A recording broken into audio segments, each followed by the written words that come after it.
और अब आजकल है ना, ये लाइट जला दो भाई। अब आजकल है ना, ऑफर बड़े चलते हैं, एक के साथ एक फ्री। फ्री वाला तो आपने देख लिया, असली वाला बुला रहा हूं मैं आपके बीच में।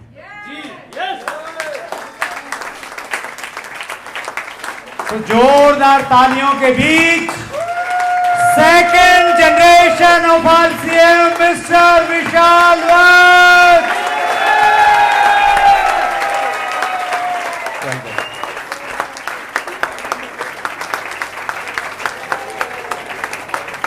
Thank you. Please please please बैठिए। बहुत बहुत बहुत बहुत धन्यवाद। आपको किसी न किसी से इंस्पिरेशन लेनी चाहिए अपनी लाइफ में। मैंने और विशाल ने आरसीएम में बाप बेटे की एक जोड़ी बड़ी कामयाब है, विजय की और रामेश्वर जी की। तो इस जोड़ी से हमने इंस्पिरेशन ली और विशाल की तरह नहीं, विजय की तरह विशाल ने जैकेट डाल रखी है और रामेश्वर जी की तरह मैंने कोट डाल रखा है। मेरी तरह अपने जैकेट डाल। अच्छा, उल्टा हो रहा है। तो मतलब अभी सही डुप्लीकेशन हुआ नहीं, थोड़ा टाइम लगेगा। तो ये पुरानी जोड़ी बड़ी हिट है। इस जोड़ी को कंपटीशन देने के लिए एक नई जोड़ी और बन रही है अभी। आरसीएम की सबसे अच्छी खूबी मुझे ऐसी लगती है कि आप अपनी फैमिली के साथ में बहुत टाइम एंजॉय करते हैं। बहुत बार हम देखते हैं, स्पेशली जॉब में या दूसरे कामों में, आप फैमिली के साथ में टाइम स्पेंड नहीं कर पाते बहुत ज़्यादा। अगर दोनों पति पत्नी नौकरी पे हैं, एक दूसरे दफ्तर में जाता है, दूसरे में जाती है, बच्चों के साथ टाइम स्पेंड नहीं कर पाते। शुरुआत में तो हमने बड़ा सेक्रीफाइस किया, लेकिन अभी हम बहुत एंजॉय करते हैं। विशाल और मैं अभी अगले महीने हम पहाड़ पे जा रहे हैं चढ़ाई करने के लिए। ट्रैकिंग बोलते हैं उसको। और the magic of thinking big, इस बार हमने पंगा बड़ा ले रखा है। एक 9 दिन की चढ़ाई होती है, ट्रैक होता है, उसको बोलते हैं ईबीसी, एवरेस्ट बेस कैंप। जो एवरेस्ट पे चढ़ने के लिए जाते हैं ना, तो वो एक जगह पे जाके रुकते हैं कुछ टाइम के लिए, उसको बोलते हैं बेस कैंप। तो वहां जाने के लिए भी 9 दिन तक चढ़ना पड़ता है। तो 9 दिन के लिए विशाल और मैं जा रहे हैं, आरसीएम का झंडा गाड़ के आएंगे वहां। और उसके लिए आजकल कुछ एक्सरसाइज कर रहे हैं। ये 10 किलोमीटर की मैराथन जो की मैंने 1 घंटा 2 मिनट और 57 सेकंड में पूरी कर दी। तो 10 मतलब ये एवरेज आई, विशाल निकाल रहा था, 1 किलोमीटर 6 मिनट में किया। तो ठीक ठाक सी एवरेज है। और विशाल से मैं बहुत प्रभावित हूँ। विशाल मेरी कई मामलों में बड़ी इंस्पिरेशन है। विशाल का जो डिसिप्लिन है वो अल्टीमेट है। मैं विशाल को बोलता हूँ कि यार घर पे घेवर आ रहा है तो खांदा क्यों नहीं। तो विशाल को है कि मैं घेवर खा तो लूँ, कोई भी मिठाई। बोले मैं इन्हों सोचूँ क्या किस चीज़ से बना है, तो मुझे लगता है इसमें तो चीनी भरी पड़ी है। तो बोले चीनी खाऊंगा तो मेरे लिए सही नहीं है, तो इसलिए नहीं खाता मैं। तो मतलब बहुत मैच्योरिटी से डिसीजन लेता है। और विशाल ने कुछ बड़े कीर्तिमान बनाए हैं अभी। और स्पेशली डिसिप्लिन हमारी ज़िंदगी में क्यों ज़रूरी है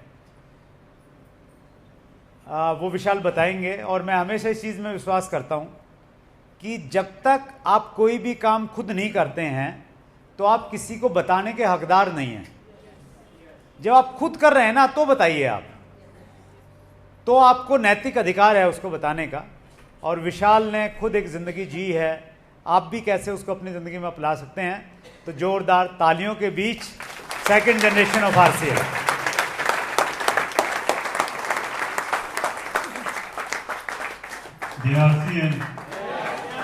पीछे आवाज नहीं आनी आ रही है, सही आवाज आ रही है पीछे।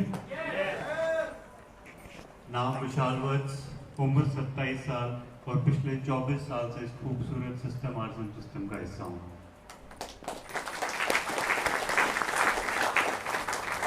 मैं यहाँ पे कुछ बच्चों को देख रहा हूँ और शायद जब पापा ने बिजनेस शुरू किया तो हम भी इसी तरीके से कभी प्रोजेक्टर के सामने आते थे, कभी किसी को परेशान करते थे, उस तरीके का माहौल रहता था। और पहली बार जब माइक मुझे मिला और बोलने का मौका दिया गया तो मैंने स्टेज से बताया कि मुझे आरसीएम की नमकीन बहुत पसंद है। तो वहाँ से आज मैं कुछ आप लोगों के साथ शेयर करने जा रहा हूँ। किस तरीके से सिस्टम आपको बदलता है और किस तरीके से आप उस प्रोसेस को आसान बना सकते हैं। सुनने के लिए तैयार हैं? yes! मैंने अपनी बीटेक इंजीनियरिंग इंद्रप्रस्थ यूनिवर्सिटी नई दिल्ली से की। उसके बाद अपनी MBA masters of business administration marketing में Narsee Monjee institute of management studies Hyderabad से की। मैं आपको इसलिए बता रहा हूँ कि किस बैकग्राउंड से मैं आ रहा हूँ। मैं सिर्फ 12वीं पास करने के बाद बिना कुछ जिंदगी का कुछ सबक लिए यहाँ पे नहीं खड़ा हूँ। अपनी एजुकेशन कंप्लीट की, एमबीए खत्म किया। एमबीए के बाद सबकी इच्छा होती है कि मैं परिवार को किसी तरीके से फाइनेंशियली सपोर्ट कर सकूं। हमारे में सपोर्ट का तो कोई बहुत ज़्यादा सिस्टम था नहीं, क्योंकि इनको तो क्या सपोर्ट करूं मैं। तो मतलब एक इंटेंशन थी कि एक अपनी कॉन्फिडेंस बढ़ेगा जब हम किसी को बताएंगे कि इतनी पढ़ाई करके हमको क्या मिला। तो मैंने अपने करियर की शुरुआत अमेजोन में 1 लाख रुपए महीना इनकम से शुरुआत की मेरे प्रोफेशन की।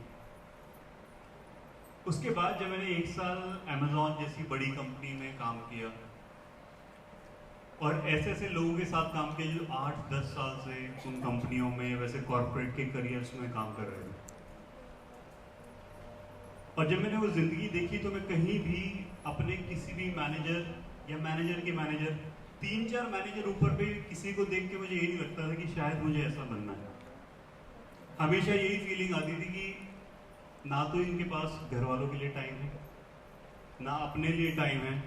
पैसा तो अच्छा कमाते हैं, जैसे मैं भी लाख रुपए कमाता हूँ तो शायद कुछ लोगों के लिए अभी लाख रुपए महीना कमाना एक बहुत बड़ी बात होगी। yes. उस पैकेज पे था जो मेरे सीनियर्स थे वो 4-5 लाख रुपए पर महीना कमा रहे थे, सालों से कमा रहे थे। उनकी लाइफ ऐसी होती थी कि 5 दिन काम करते थे और 2 दिन जितना निकाल सकते हैं ना उसको सारा उड़ा देते थे। अपने शरीर का कोई ध्यान नहीं था, अपनी मेंटल हेल्थ का कोई ध्यान नहीं था, और मैं भी कहीं ना कहीं उसी चलन में चलने लग गया था। और जब मुझे इन चीज़ों का एहसास होने लगा कि मैं किस तरफ जा रहा हूँ, तो उस समय मैंने अपने पापा को देखा, मैंने मुकेश जी कोठारी जी को देखा, और जितने तमाम कोर लीडर्स हैं आरसीएम के, इनकी जिंदगी को एक बार महसूस किया। इनको मैं बचपन से अंकल अंकल करके बोलता था, घर पे भी आते थे तो खाने के लिए सर्विंग भी करते थे, उस तरीके से माहौल रहता था। पर मैंने जब उस स्टेट पे कि मेरे पास पैसे की कोई कमी नहीं है, ना घर में कोई कमी है, लेकिन स्ट्रेस इतना है, ना घर वालों के लिए टाइम है, ना अपने लिए समय है, उस स्थिति में मैंने जब ये सब माहौल देखा तो मैंने पाया कि आप कोई भी प्रोफेशन उठा लीजिए, चाहे वो इंजीनियरिंग हो, एमबीए हो, बीबीए हो, जो भी पढ़ाई होती है, ना पढ़ाई के अगेंस्ट हूँ, ना मैं किसी प्रोफेशन के अगेंस्ट हूँ। बस एक दरख्वास्त है, किसी को भी आरसीएम से कंपेयर कर लीजिएगा। अगर आपको आरसीएम बेहतर ना बदले तो मेरा नाम बदल दें। और वैसा ही एनालिसिस मैंने अपनी एमबीए के दौरान भी सीखा था, किस तरीके से आप कंपेयर करते हैं। एनालिसिस किया और उसी का कारण है कि मैं आज सुबह 10 किलोमीटर दौड़ने के बाद एक आरसीएम की मीटिंग में खड़ा हुआ, कुछ बातचीत रखने के लिए।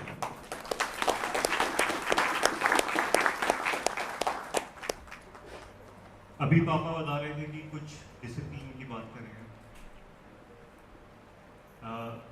जब ये कॉर्पोरेट का सफर चल रहा था, इस तरीके से जब माहौल चल रहा था, और जिस दिन मैंने डिसाइड किया कि अब मैं कॉर्पोरेट करियर को स्टॉप करके कुछ और करूँगा, मेरे पास उतना सेफ्टी नेट तो है कि मेरे को खाने के वांदे तो नहीं पड़ेंगे। अगर मैं काम करूँ ना करूँ, कुछ ऐसा नहीं होगा कि मेरे को खाना नहीं मिलेगा।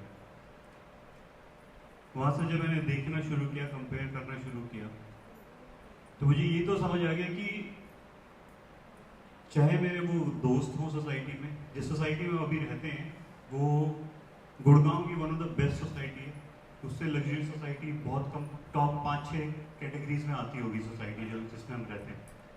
तो उस पर जो लोग, जो मेरे दोस्त ही आ रहे हैं, वो या तो जिनका 200, 300, 500 करोड़ का बिजनेस है, इस तरीके के दोस्त हैं, वो सेकंड जनरेशन ऑफ बिजनेस है या थर्ड जनरेशन ऑफ बिजनेस है, या फिर वो IAS, ICS, IFS इनके बेटे हैं जो मेरे साथ रहते हैं, या फिर वो कॉर्पोरेट में जो CEO, CXO ये वाली कैटेगरी में आ जाते हैं उनके बेटे। इन सबको कंपेयर किया और मैंने पाया कि अगर कुछ करना है, अगर जो मेरे थॉट्स हैं, मेरे सपने हैं, अगर कोई इंडस्ट्री, कोई सिस्टम पूरे कर सकता है, कोई अभियान पूरे कर सकता है, तो वो RC है।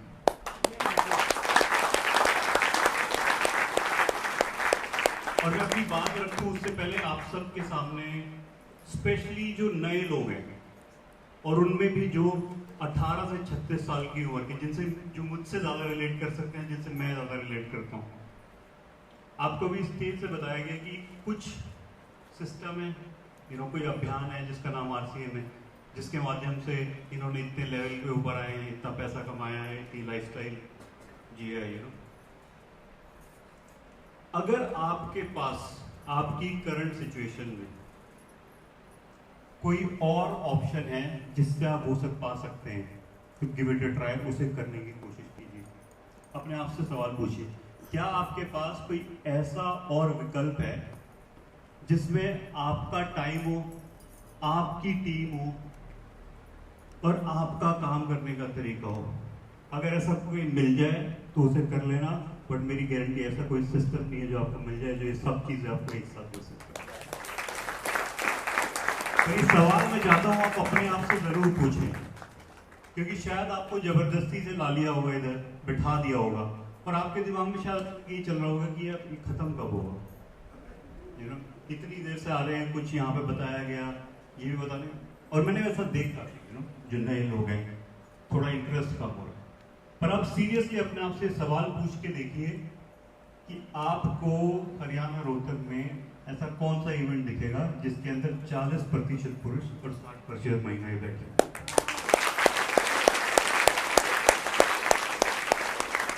अगर आपके पास कोई और विकल्प है तो मुझे बता दीजिएगा और मैं आपको बताऊंगा कि वो विकल्प इस विकल्प के मुकाबले बहुत छोटा पड़ता है। अब मैं अपनी बात आगे रखूं, मैंने डिसाइड किया कि अगर कुछ है तो RCM जैसा करियर कुछ नहीं हो सकता। तो मेरी इंटेंशन सिर्फ ये है कि मैं RCM कितना प्रमोट कर सकूं, जितनी मेरी कैपेसिटी है उसे मैक्सिमम लेवल तक मैं लेके जा सकूं। मेरी इंटेंशन है। और जब मैंने माहौल देखा, स्टार्टिंग से इस तरीके की मीटिंग्स होती थी, बड़े बड़े सेलिब्रेशन प्रोग्राम्स होते थे, 4, 5, 6,000, 25,000 लोग बैठे हुए सामने, प्रोग्राम चल रहे हैं। मैंने एक चीज पाई कि लोग स्टेज पे आते थे, मोटिवेट भी होते हैं, और इस हॉल से बाहर जाने के बाद वही रूटीन चालू हो जाता है।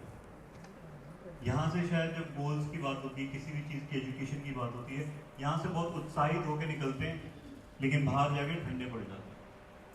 उसके फैक्टर्स कुछ भी हो सकते हैं, बाहर फील्ड में नेगेटिविटी हो सकती है, या फिर आपके ही थॉट्स बाहर जाके बदल जाएं, वैसा भी हो सकता है।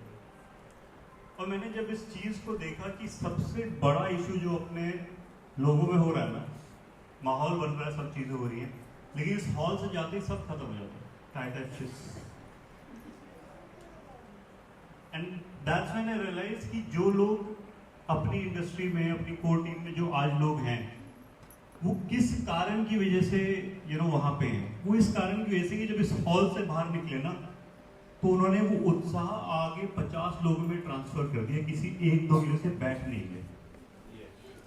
और ये उन्होंने एक दिन नहीं किया, 2 दिन नहीं किया, लगातार। और आज अगर पापा स्टेज पे आके कुछ बात रख रहे हैं ना, तो वो उत्साह आज तक आप लोगों में ट्रांसफर कर सकते हैं।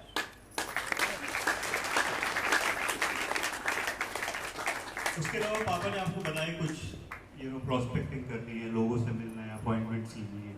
उसके कुछ पैरामीटर्स भी बताए कि आपको 2 लोगों का नाम लिखना है, 5 लोगों को कॉल करना है, एटलीस्ट 2 से आपने अपॉइंटमेंट लेनी है, प्रोडक्ट प्रेजेंटेशन देनी है। अगर मैं आपसे पूछूं कि जो हमारे बेसिक्स हैं, आरसीएम के जो बेसिक्स हैं, पहला बेसिक क्या है? 100% प्रोडक्ट यूज। क्या 100% प्रोडक्ट यूज एक दिन करने का काम है? नो। क्या वो सिर्फ आरसीएम की मीटिंग्स में आते समय करने की काम है? नो। दूसरा बेसिक क्या है? Thank you. Make make list of prospects and dreams. क्या ये एक ही दिन का काम है? ये भी हर दिन का काम है। ऐसे ही आप जब एक एक बेसिक उठाएंगे ना, तो आप पाएंगे कि हर बेसिक हर दिन का काम है। हाँ, और हर ठीक है दिन सर। के काम को हम क्या कहते हैं? आप डेली सुबह किसी समय पे उठते हैं, हाँ, ठीक। तो वो क्या है? वो आपकी आदत है।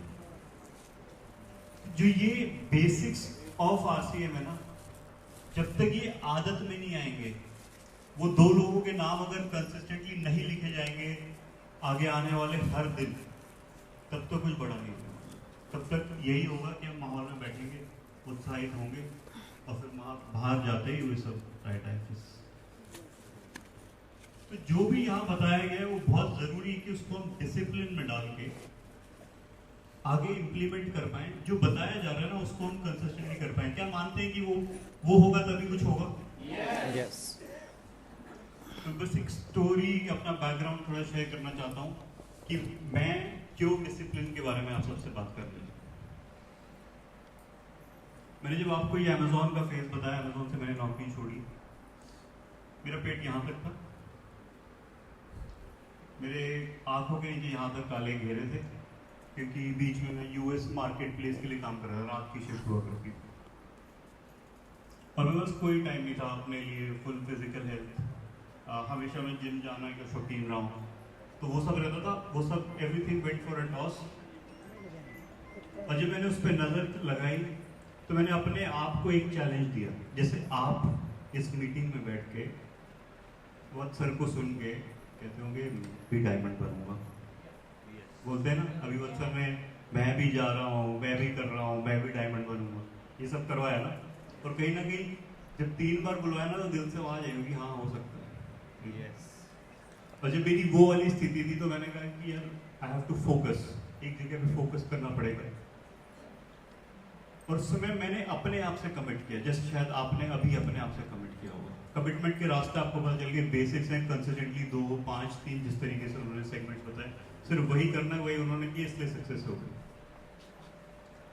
तो मैंने कहा मेरा अभी सक्सेस फैक्टर क्या है, to keep a track of my health. मैंने अपने आप से कमिट किया कि अगले 90 दिन तक मैं सुबह सूर्य जब उदय होता है उससे पहले उठूंगा। जो अभी पापा घेवर की बात कर रहे थे, एक स्पेसिफिक डाइट प्लान फॉलो करूंगा, जिसमें ना कोई मिठाई है,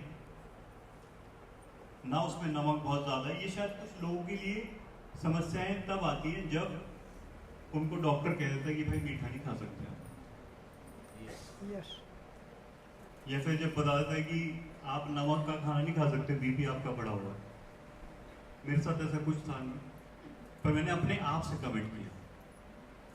शायद आपके भी अभी खाने के वादे नहीं है, लेकिन जब आप यहाँ बैठ के अपने आप से कमिट करते हैं ना कि मुझे भी डायमंड बनना है, तो उसकी कुछ वैल्यू होनी चाहिए।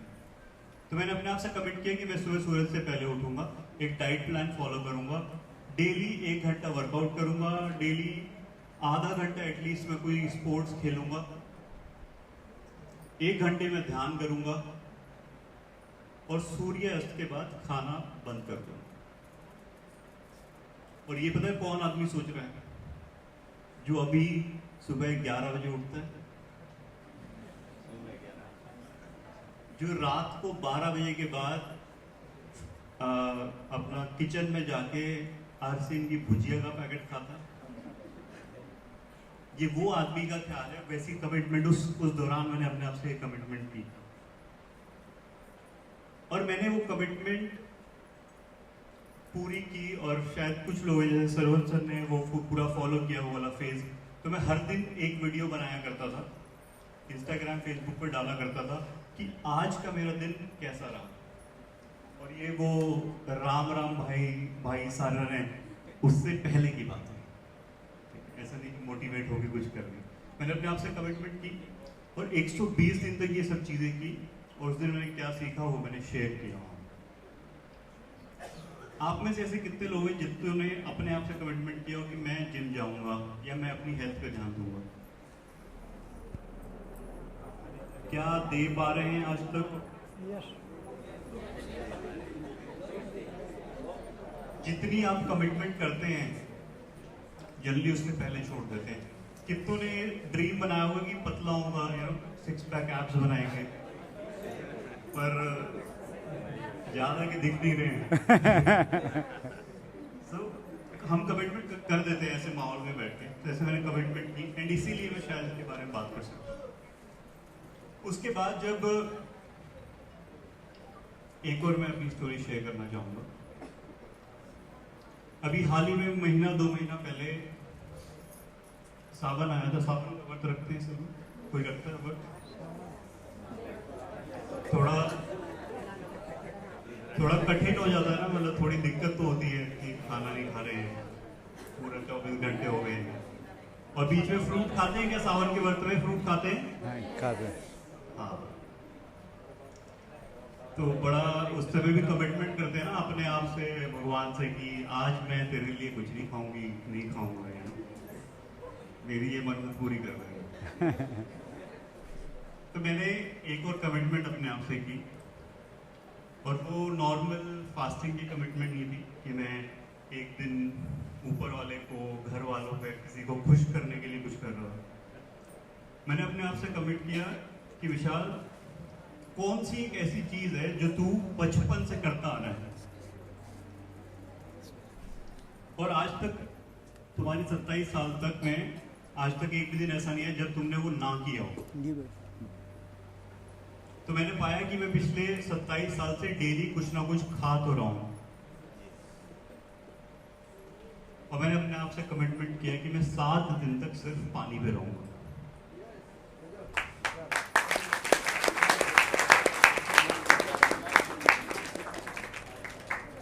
और क्या मेरी आत्मा दिख रही है कहीं पे? तो 7 दिन तक मैं सिर्फ पानी पे रहा, और जैसे ही मैंने किसी को पहली बार ये चीज बताई तो सबसे पहले रिएक्शन क्या आता है? 7 दिन सिर्फ पानी? अच्छा, जूस तो पिया होगा, यू नो, कोल्ड ड्रिंक तो पी होगी, बट सिर्फ पानी पे मैं 7 दिन रहा। और ये कोई अपनी हेल्थ को खराब करने का जरिया नहीं है, साइंटिफिकली प्रूवन प्रोसेस है कि आप 7 दिन अगर अपने आप को सिर्फ पानी पे रखते हैं तो आपकी बॉडी में जो कैंसरस सेल्स भी है वो भी डिप्लीट कर सकते हैं, ऐसा साइंस बताता है। तो वो मैंने किया। अभी जो मैंने आपको 2 इंस्टेंसेस बताए, 2 चीजें बताई, कितनों को लगता है कि थोड़ी तो कठिन है?